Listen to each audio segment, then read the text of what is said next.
So let's generate our motivation.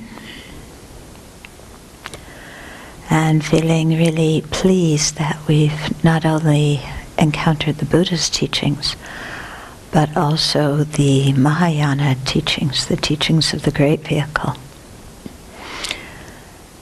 The teachings that show us how to purify and cultivate our mind so that we can attain full awakening, become fully awakened Buddhas.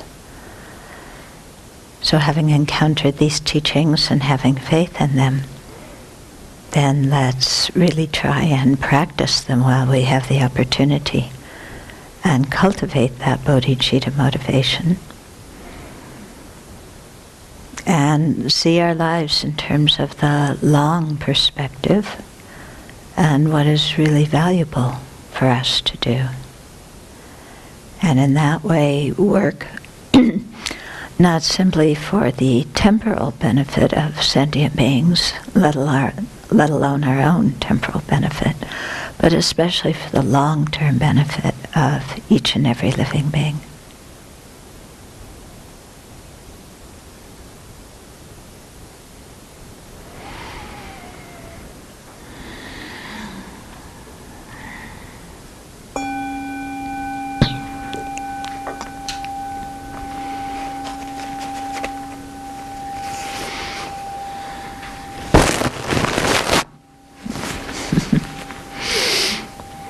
I got an email today from somebody who was telling me that her boyfriend doesn't accept the Mahayana teachings and says that the Mahayana scriptures weren't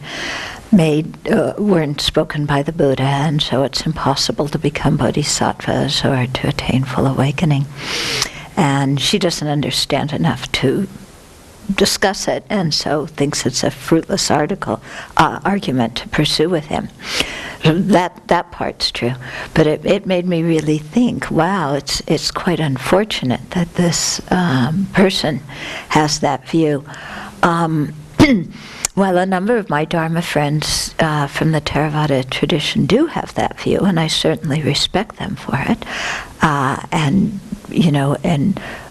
encourage them in their practice. I feel that there's something special in the Bodhisattva vehicle in the Mahayana teachings that you don't find elsewhere. And these special points are things that are very natural outcomes from the Pali teachings.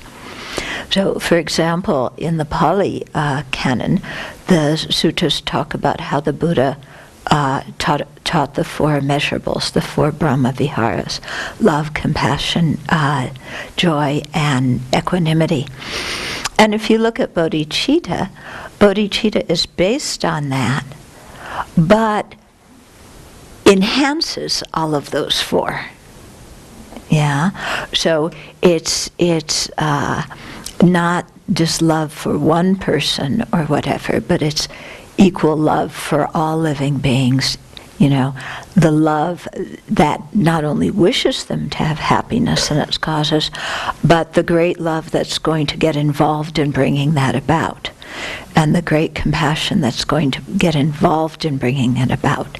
So you may have love and compassion, cultivating the four immeasurables, but you're not necessarily going to have the great love and the great compassion or the great resolve, which leads you to personally get involved in bringing those things about.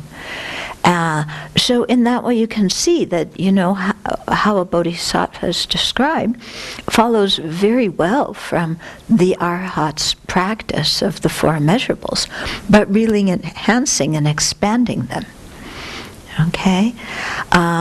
Similarly, in the Pali scriptures, the view of selflessness is primarily,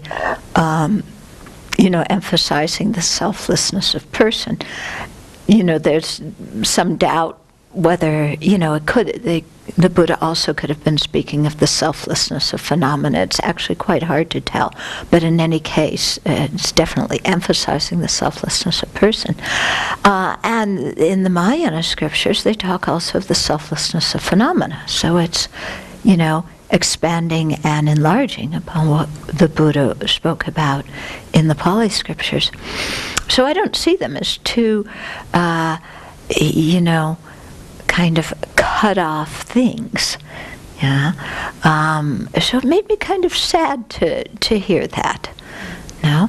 And then also it made me wonder whether that person, her boyfriend, really understood things, because even the Pali tradition talks about the Bodhisattva vehicle and talks about how the Buddha, became a Buddha and wasn't always a Buddha. So, the path to Buddhahood is explained there. It's not emphasized, but it is definitely there. So, I really try and encourage people to have much more open minds. In other words, you may choose a particular path that suits you best, but have an open mind about the others instead of saying it's impossible, for possible to become Buddhist. Well, if that's true, how did the Buddha become a Buddha? Yeah? So, I think, at least my study of studying the Pali tradition and then the Sanskrit tradition, really seeing how one builds upon the other. And, they're not distinct cut-off things where we have to make hard and fast decisions about them. Okay, of course, that's my viewpoint. Other people like this, and there's a line in between. So, different things for different people. Okay, so we'll continue talking here with the Bodhisattva about the Bodhisattva precepts, the keeping of which is done with the motivation to attain full awakening for the benefit of all beings. So it's done with that bodhicitta motivation. And when we properly keep the Bodhisattva precepts, especially meditating at the end on the emptiness of ourself and the action, the emptiness of the agent, object, and action, and remembering that when we're keeping ethical conduct, then it becomes a really surpassing practice motivated by bodhicitta, supported by an understanding of dependent arising and emptiness. Okay, so while we're explaining the Bodhisattva precepts one by one in a more individual way, we should always remember that we want to keep them with the motivation of bodhicitta and also reflect on the dependent arising of us and the object and the recipient, the person we're acting in terms of, and so on, and thus their emptiness when we keep these different precepts. Okay, so I think last time we finished 41, right? Yeah? Okay, so now we're still talking about the kind of the 6 ways in which we don't help others, precepts to abandon those 6 ways in which we don't help others. Okay, so the first one was behaving very badly in relationship to those who have been helpful to us. So that's not repaying the kindness that people have shown us. The second was behaving badly in relation to those who are unhappy, and that precept was not easing others' distress. The third was behaving badly towards the needy, and the precept was not giving wealth to those who desire it. Okay? So then the fourth one here is behaving badly in relation to our following. And so the precept is not ensuring the welfare of your following. So here this is talking specifically to senior monastics or to teachers who have junior monastics or the people the lay people at the Dharma Center who are following them and considering them their teacher. So it's pertaining to that kind of situation. So he says, this misdeed consists of not caring for our following. In other words, our students or disciples. Okay, but it is our responsibility to do so. So you have to have students or disciples, here. Okay, or even if you don't have students or disciples, if they're people who are looking to you, because you have more Dharma knowledge with them, and they're seeing you as, kind of a big brother or big sister. So it could apply to that kind of thing too. So we should look after these people by teaching them the Dharma, and if they are poor, we should also provide for them materially by seeing to it that they have the basic necessities: food, clothing, bedding, and a roof over their head. Okay, or put another way, the 4 requisites: food, clothing, shelter, and medicine. So actually in the Vinaya it says that if you take students, that you are responsible for providing those things for them. Yeah, so these would be for other monastics. And I think the idea is that offerings are made to the seniors, and then they are used to support the juniors and to support the entire community. So this particular precept is something that is interpreted or upheld differently in different traditions. Basically in the Theravada tradition and Chinese tradition, if you ordain as a monastic, you are cared for in terms of the four requisites. In the Tibetan tradition, that's not necessarily the case. And it's not just in this generation that that's happened, but it also existed before. If you read Geshe Rabden's biography, it talks about he was from a different part of Tibet. I can't remember if he was from Amdo. He was from Kham. So when he came to Sarah, he didn't have any benefactors, so he was eating like just hardly anything or very, very poor quality food. Once in a while somebody may share something with him, but often they didn't. Yeah, and I think this was because the Tibetan monasteries were so large. Yeah, that's one reason. So they didn't go on Pindapat, on alms round, because they were so large. But also, I think because they were so large, then you automatically have that breaking down into small groups and what belongs to this group and what belongs to that group. So you had the 2 colleges in the major universities, and within them you had the Kamsen, the groups of monks from different localities, and then within that you had the monks that surrounded different teachers, and often the monk, if you were a young boy who joined the monastery, then the monk who took care of you may not have been a Dharma teacher, but was one of your relatives. So somebody who was your relative would take care of you. But that person may not take care of another young person who comes who is not a relative. Yeah. So for whatever reason, in the Tibetan tradition, you weren't always taken care of. Although I think they were taken care of better in Tibet than in exile. Although in exile, in some ways, they've had to work more as a community to really bring about the community. But in any case, still you'll find in the Tibetan monasteries, discrepancies between those who have a lot of resources and those who don't. And definitely when it comes to their non-Tibetan disciples, you find a great deal of divergence between those who have resources and those who don't. And the Tibetan Lamas, because their first priority was to care for their own community and the Tibetans in exile, and they had the idea that the Westerners all had money, which is not a correct idea, but they had that idea, then the Westerners were, more or less left on their own to provide for themselves. So that was a very difficult point. I know I experienced it personally for many years. And so that's one of the reasons that we established the Abbey, so that when people come here and once they're fully ordained, they really are cared for.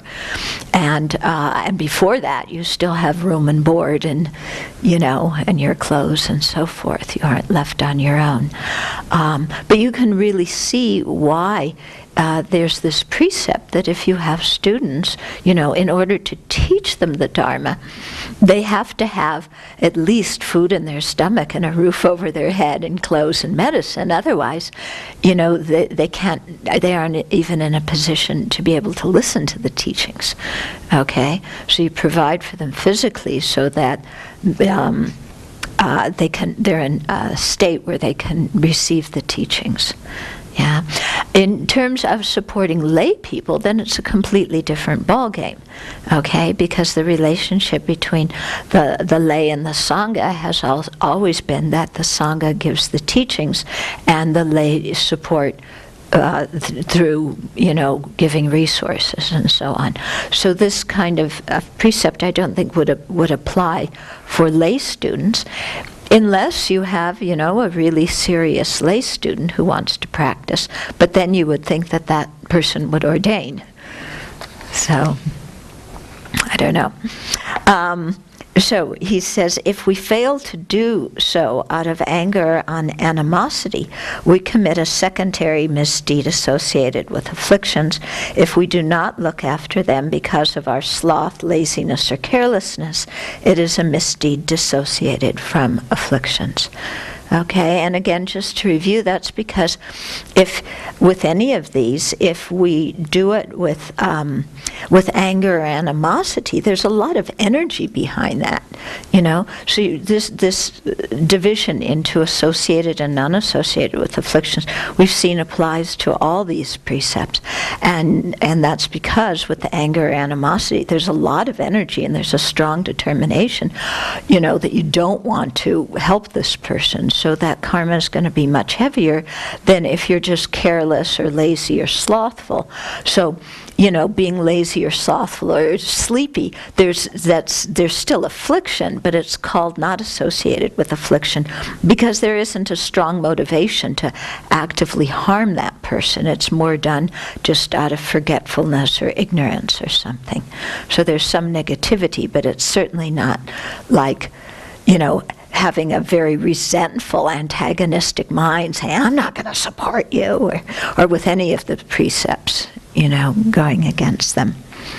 Okay, exceptions in relation to the basis exist. And so the basis means us. So when we are ill or we have placed the people concerned in the care of another competent person, then that's fine. Then it's not a transgression if we don't do this. So if we're sick and can't take care of somebody, or if we've already asked somebody else to take care of somebody and that other person is able to do it, then we're not responsible here. Okay, and then there are also exceptions in relation to necessity.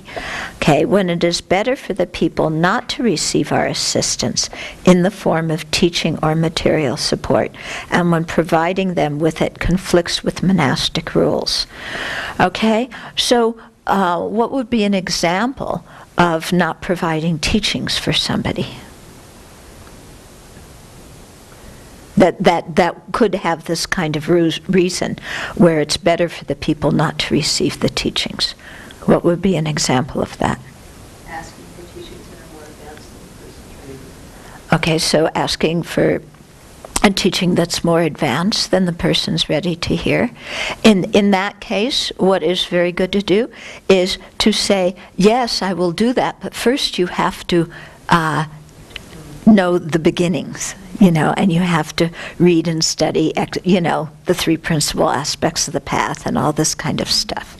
Okay, Serkan Rinpoche was really wise when that happened. I heard of a story of one man, in the early years who came and who didn't know anything about the Dharma and went to Rinpoche and said, I want to learn Guru-Samaja Tantra. And Rinpoche didn't say, go away, you don't even know ABC. He said, oh, that's very good. First let's learn the Lam Rim, and then when you have a lot of experience with the Lam Rim and you know Madhyamika and Bodhicitta, then, I'll teach you this.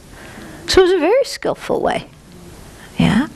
What would be another example of not teaching somebody when it would be better for that person not to? I heard that somebody is not asking for teachings.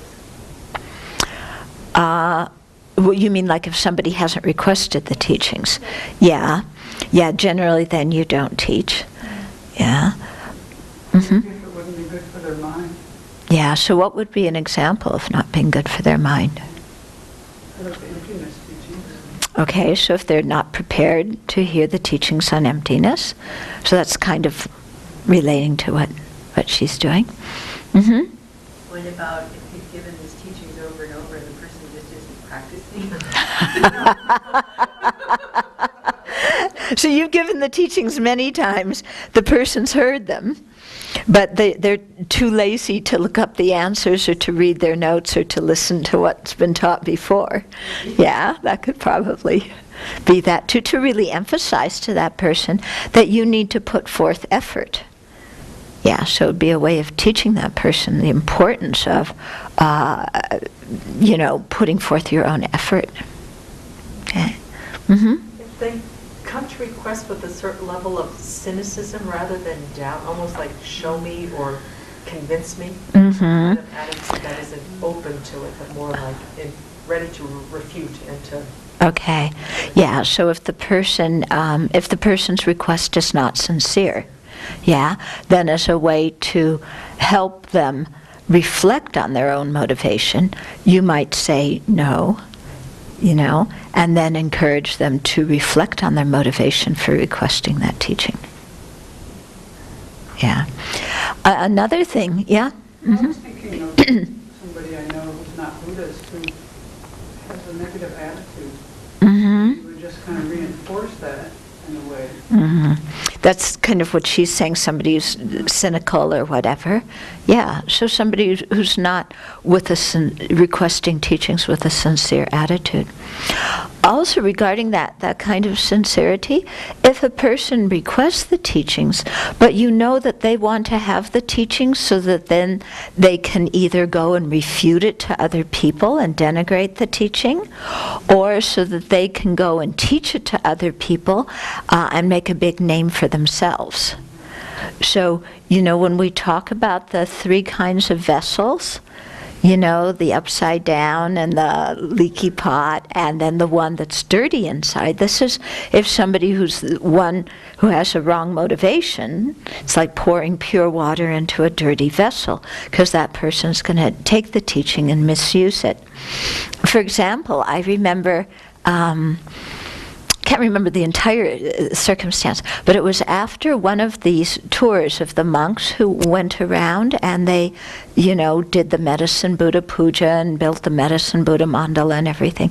And somebody called me and wanted me to teach them the Medicine Buddha practice.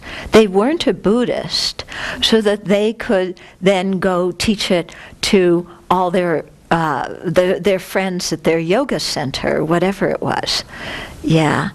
And I said, oh, I'm sorry, I can't do that. This is a practice that we explain for people who have refuge in the Buddha, Dharma, and Sangha, and it wouldn't be appropriate for you who's not a Buddhist to teach it to other people who are not Buddhists.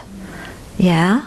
So in that kind of thing, where somebody's going to take a teaching and then in some way degenerate it or change it. I also met some other people who were making they were making CDs with chanting and coming up with different melodies for different chants. And with the Tara mantra, they had a melody that required a few extra syllables. So they chanted the Tara mantra and added some extra syllables to it so it fit their melody, to make a CD and then distribute it. So, that kind of person is not the kind of person you would want to teach, because they don't understand and they're going to degenerate the teachings. Okay? So it's that kind of situation too, where you wouldn't give a teaching if somebody requested. Yeah. Instead, you would ask them, you would say, I'm teaching this, please you come and study. I'm teaching Lamrim or whatever it is, please you come and study and get a good foundation first, and take refuge first. Yeah. Okay. Okay, another... Okay, so where it's better for people not to receive our assistance in the form of teaching or material support. Okay, so where would it be good, where it would be better for the people not to receive your assistance in material support, if you had students? Well, if they're not going to use the time well, so you're giving material support to them and they're not using it. Yeah, so if they're not using their time well, or if you're giving them material support and then they give it to their friends and relatives or to their family, when it's money that was offered to you as the teacher by people who had faith in the Sangha, you give it to a student and then the student uses it for whatever, their own pleasurable thing, or to give, gives the gift to their relatives or their families, something like that. And also you don't provide material or Dharma teachings if it conflicts with monastic rules. So what would be an example of that? Yeah, so, a guy asks you, oh, come and teach me this teaching at 8 o'clock tonight in my room. Well, that just isn't the appropriate thing to do. That conflicts with monastic rules, doesn't it? Yeah. Okay. So we always have to see, what is appropriate and what is not appropriate in terms of the situation we're asked to teach in. Yeah.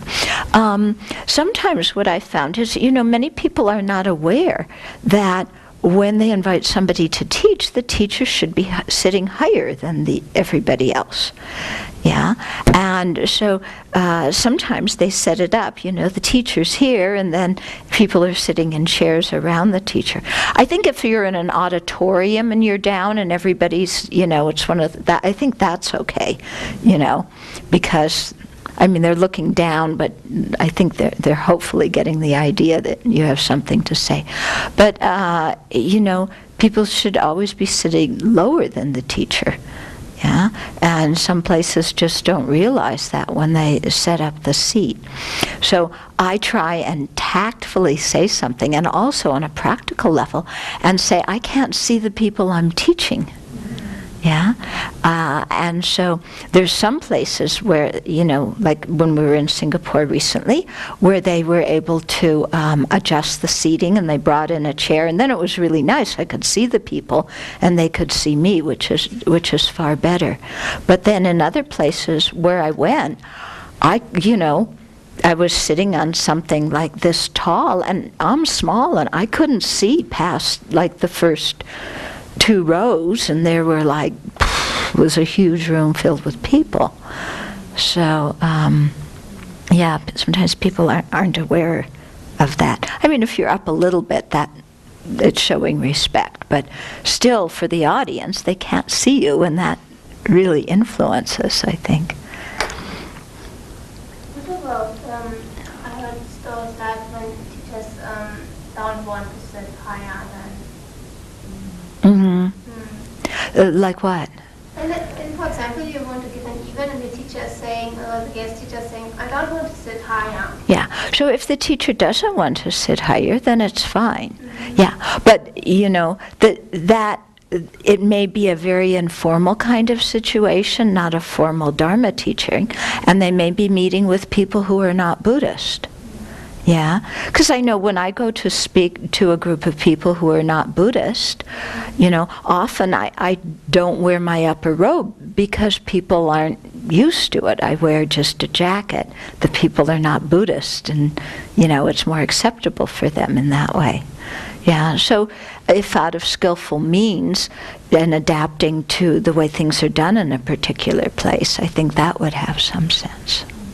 Okay? Then there's other situations where people really force the teacher to be higher. This actually concerns your Geshe Jampa Sadran. We were traveling on a train one time with Jampa Sadran and Geshe-la from your center and some other people. And Geshe-la wanted to sleep on the lower bunk. It was a two-tiered bunk. He wanted to sleep on the lower bunk because he's old and he wants to get up to the bathroom, and, you know, it's easier to get in and out of bed. And the other monks were so sad, no, you have to sleep higher than us, that they forced him to get up on the upper bunk. And he's like, you know, 70 years old and big, and it's hard for him to get up and it's hard for him to get down. And I think in that situation, you know, you do what the teacher says. Yeah. And I mean, I've been with Khenzer Jampa Tekchok sometimes. When I was visiting him at Sarah, and he would cook us dinner or lunch, you know, I said, Genla, you know, I should be cooking for you, and he would say, no, I'm cooking for you. And then he had his bed on the floor, and he would sit there, and he would put chairs out for us and make us sit in the chairs higher than him. But, you know, I tried to protest, but then, you know, he's my teacher, so I gave up eventually and did. But it felt so strange to sit higher than him. Yeah. But on the other hand, it was also a sign, I think, of the closeness that, you know, he would do these kinds of things for us. Yeah. It was really very, very sweet. Okay, and then finally, there are several exceptions in relation to the potential beneficiaries. Okay, so in relation to the people who we could be giving dharma or material aid to. So if our followers are sufficiently wealthy or capable of finding what they need themselves. So I think this was probably what a lot of the Tibetans thought about their Western monastics. It was not necessarily the case, but I think this is what they thought. So if it's actually the case that they have the wherewithal and they can find what they need, then, you know, you don't need to provide it. Although I really think in a monastic situation that it is much better for everybody to be equal in that way. We did a skit in 1996 when we had Life as a Western Buddhist Nun, and Venerable Wu Yin had us do skits. And one group, it wasn't the group I was in, but one group did a skit about the rich nun and the poor nun. Because this was really the situation of the Western nuns. Some received money from their friends and family, or they had their own money, and others really were completely broke and had to work in Dharma centers.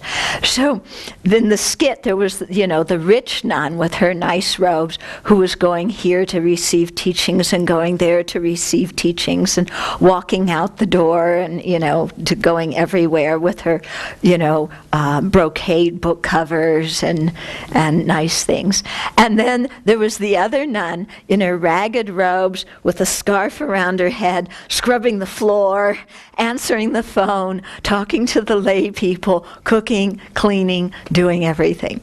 And we were laughing hysterically because it was so true, you know, and that was really very much the situation for many of the people, the people who had to stay behind and work because they didn't have the money to pay for transportation or teachings, and then the people who had the money and could go off and do that. So that kind of economic difference doesn't lead to harmony in a community. When we look at these 6 harmonies that the Buddha talked about in a monastery, it was sharing the resources. Okay, so that you don't have that kind of economic difference about who can go to teachings and who can't, and who works and who doesn't work. In the Tibetan monasteries, when they started out, most of the monks had to work in the fields because they had to clear the thing, and then they had to work in the fields because they didn't have lay people who worked in the fields like they did in old Tibet. But then they started doing it, like nowadays, if you make a certain, offer a certain amount to the monastery, then you don't have to work in the fields. Yeah, so then there's the monks who work in the fields, and then the other monks who get to do more study because they can offer a certain amount to the monastery. So, so you can see sometimes why we do things. I mean, I've had some experience in seeing different things, why we do things the way we do. So another situation is these people have already received instructions on the teaching topic, what you said. Furthermore, they know it well and are capable of practicing it accordingly. Okay, so if the people ask something that they know well and they can, they can study and then practice it well, then that's fine. And I think you could include in that if there is it's always better to have oral teachings, but if the person's heard the oral teachings before, and then that they can go listen to the tapes or read the transcript or whatever, that's available to them. Okay, third is the intentions of those asking for instructions are questionable. Okay, so the people originally came from another spiritual tradition. They want only to take the teaching from us and then return to give it to those who belong to their original tradition. Okay, so taking the Buddhist teachings, changing it in some way or another, and then presenting it as their own teaching or whatever to their own followers.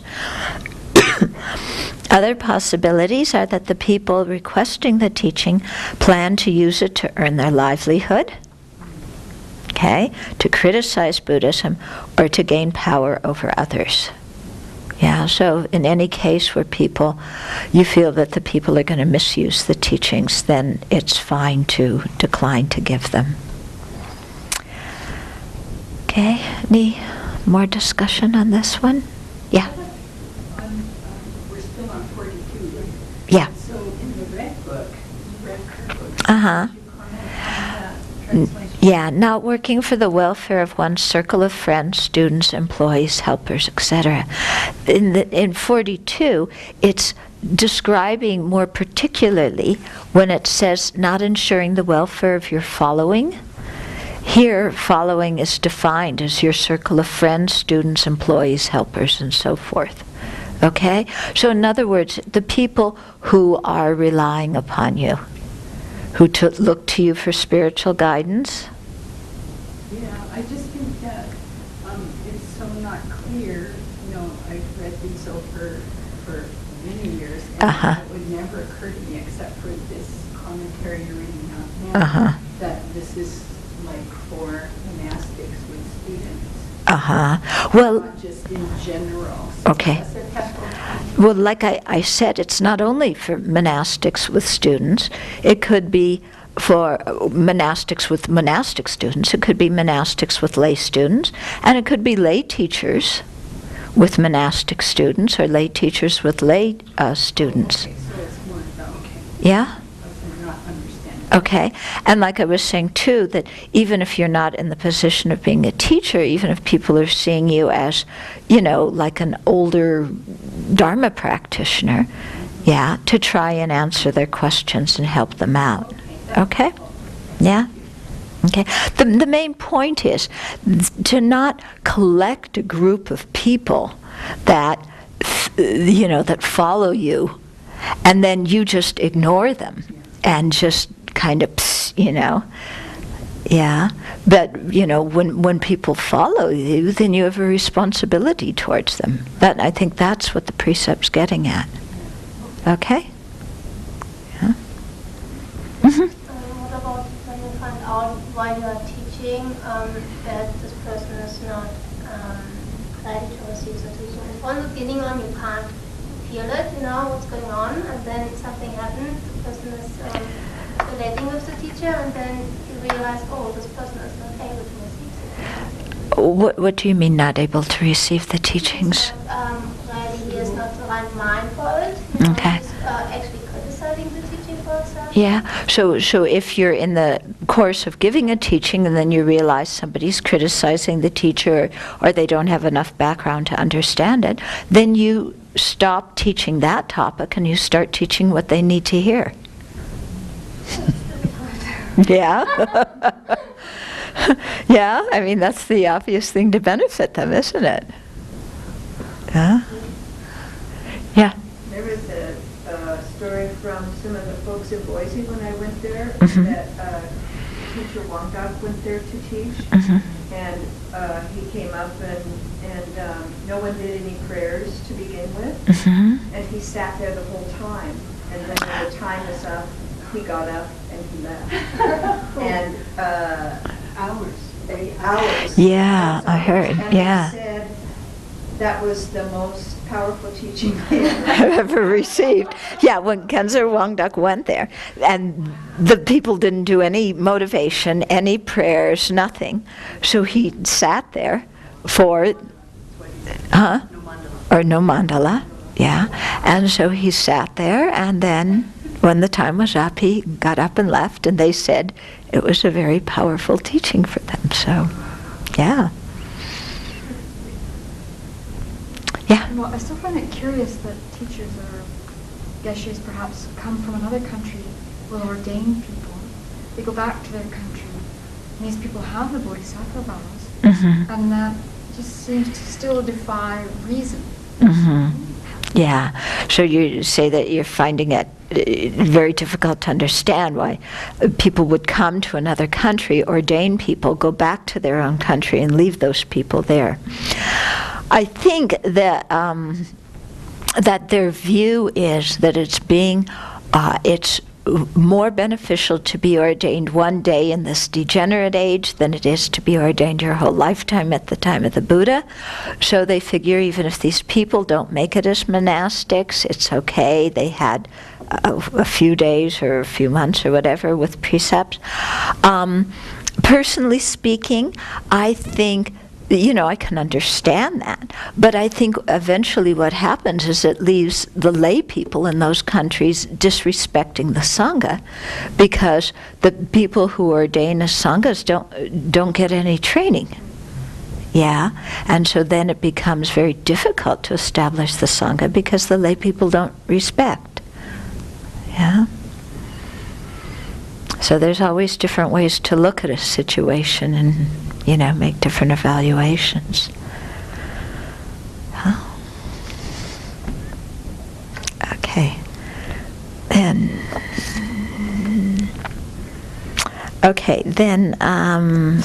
5 is behaving very wrongly with regard to living in harmony. Okay, so the precept here is not adjusting to others' thinking. Or here it says not acting in accordance with the wishes of others if doing so does not bring harm to oneself or others. So this actually requires quite a bit of explanation and discussion, so we'll start on it anyway. So this secondary misdeed consists of not harmonizing our behavior with that of our companions in the Dharma. Okay? So I think, first of all, this we see in this explanation are companions of the Dharma. So it's not just talking about any old person, it's talking about our Dharma companions. Whereas the way it's worded in 43, not acting in accordance with the wishes of others. It could mean, whoever. Okay? So here it's specifying particularly with our Dharma companions.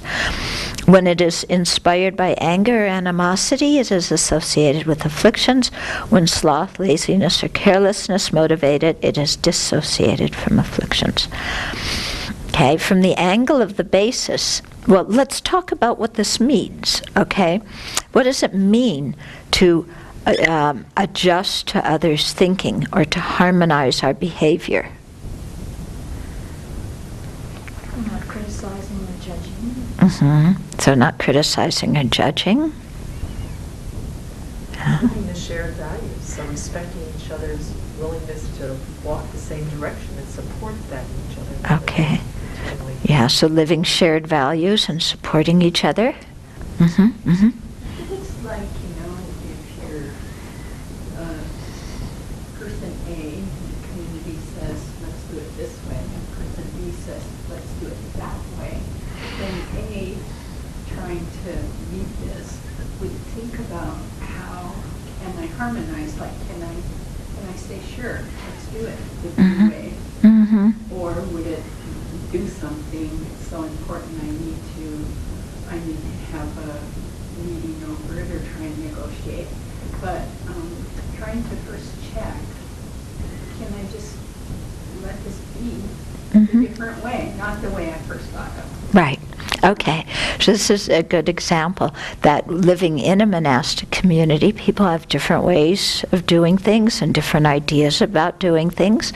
And it could be that most of the people agree on a certain point, but you prefer something else. And then to say, can I harmonize with these people? The majority wants to do it this way. Can I give up my wish and go along with the way other people are doing it? Yeah? Or every time there's an issue, do I have to stand up and make my point and emphasize that no, the schedule should not be like that, the schedule should be like this, or no, we should not do things like that, we should do things like this, So to really see in a group situation, when you can see that, now of course, if a group you think is really making a wrong decision, then you should speak up. If you have information that the other people don't, if you have knowledge that they don't, then you need to speak up for the benefit of the group and share your knowledge and your experience and your information. And not doing so would be really harmful to the community. But I think this is speaking particularly of our stubborn and willful nature, that I want to do things this way and I refuse to do them that other way.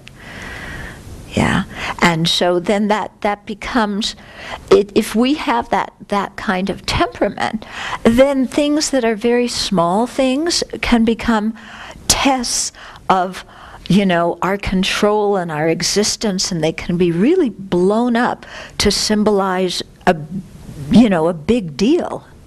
Yeah, and so it's like, okay, some people put the glasses upside down, some people put the glasses right side up.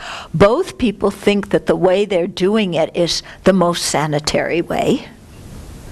Because if you put them upside down, there's dirt on the things. If you put them right side up, the dirt falls in them. So everybody has the same goal. They just have different ways of actualizing it. Yeah. But we, let's say the rest of the community wants them upside down, but we, every day when we do the dishes, we put them in right side up, and we always are saying, no, they should be right side up, and they can't be upside down. And, consistently rubbing this in. And then what it becomes, then the issue is no longer really about how you put cups in the cupboard. The issue is about who has power. Yeah? And so it's easy in a community when somebody really wants to assert themselves, they can cling on to some small thing and refuse to cooperate with everybody else in order to establish their power. Because in a community, you're aiming for consensus. Yeah, and that's the way the Buddha always had it. When Sangha decisions were made, it was on consensus. Now, consensus, you have to, for consensus to work, it doesn't mean that everybody has to like the decision. It means that people feel that they can live with it. So you may not like it, but if you feel you can live with it, that it's not going to destroy anybody's ethical conduct, it's not going to cause great disturbance, to the Buddhist community, it's not going to make the monastery collapse, it's not breaking precepts, then you may not like it, but maybe you can live with it for the sake of harmony in the community. Okay? So this is really something. It relates to that thing that we talk about, I want what I want when I want it. And, that mind that we have, that's the one that needs to be subdued. Isn't it? Yeah? Okay, so learning to harmonize. Yeah. It does, and I think the thing is that every time we give up something, we shouldn't see it as, I'm getting walked on, or I'm just caving in, or they're taking advantage of me. Because if we have that kind of thought, we're not actually harmonizing with the rest of the community. We're still creating a point of future contention, because we'll bring it up at a later point, and say, oh, you remember when I went along with this? Well, I really didn't agree, and you were forcing me to do blah, blah, blah, blah, blah. So it's to really look at things and, can I harmonize? Can I live with something, that is not a big deal in order to create harmony? Okay? But like I said, if, the community's making a decision based on wrong information, or they don't have experience in something that you know about, then you should definitely speak up. Okay? And surely, during the discussion process, it's good for people to share all their ideas. Yeah? But when it comes time to make the decision, then you can still express your idea, but if more people want it the other way and you can live with it, then say, fine, I'll go with that. Mm-hmm. Yeah, it's a Bodhisattva ethic. I mean, it's a more far-reaching goal, you only want and others are more. So Yeah, much. right. It's the whole thing of I'm one and others are more. Mm-hmm. And the whole thing of giving up the self-centered thought that says, I want it this way. My way's right. That mind that wants to win, that mind that wants to be right, mind that wants to establish itself. And how the self-centered thought calls that a need. Yes, exactly. How the self-centered thought calls that a need. Yeah, and this is one area where I think we have to look closely at NVC. Yeah. Yeah. Okay. Uh-huh.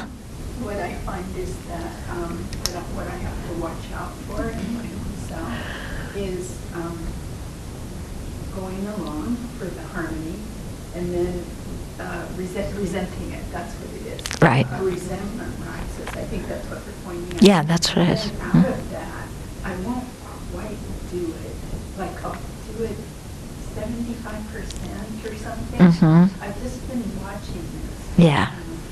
Like I kind of, let's use the glasses. I don't care whether they're up or down, but let's say it was like that. I'll put them upside down sometime. Yeah. Something like that. Right. Okay. Very weird. Yeah. So you're saying that what you notice in yourself is sometimes you will outwardly make it look like you're harmonizing and going along with what the group wants. But actually you don't quite completely do it, and you hold resentment. So there's two things there. One is the resentment, which is going to really it's going to eventually explode and create a lot of bad energy. And then the second is you're not really doing it, as kind of a willful, stubborn way. And of course, people are going to come along and see that it wasn't done the way the group had decided, or the group decision wasn't followed through on, and then people will get upset. We decided to do things this way, and now, somebody, I don't know who, is, not dusting the windowsill, or, Okay, so I think it's interesting the way you say, I appreciate your honesty, that you can watch your mind and how your mind kind of goes along but doesn't go along. That's kind of neat to say out loud. Yes. It's like a sneaky sort of self-centeredness. It's very weird. Yeah. But sometimes I don't even know why I'm not doing it. Yeah. I actually think it's fine. Yeah, but that's another point, that you actually think it's okay to do that, but sometimes we don't do it just because we want to establish our individuality. Yeah. That's that autonomy thing. Yeah. Watch out for. Yeah. Our autonomy. Nobody is going to tell me what to do. Or we do it, and we do really, really a sloppy job. Yeah. Yeah, that's the same. That's the same. Yeah, we do it. The community decides, okay, everybody's gonna, when it's your turn on the rota to do this, it includes doing X, Y, and Z. So then you kind of slough your way through it, and it isn't done very well. And then you're grumbling inside saying, oh, they want me to do it like this, but I don't care about what they're telling me to do. Yeah, so it's very much that that object to be negated in the emptiness meditation, isn't it? Yeah, that belief in a real, solid, concrete me, and nobody is going to boss me around.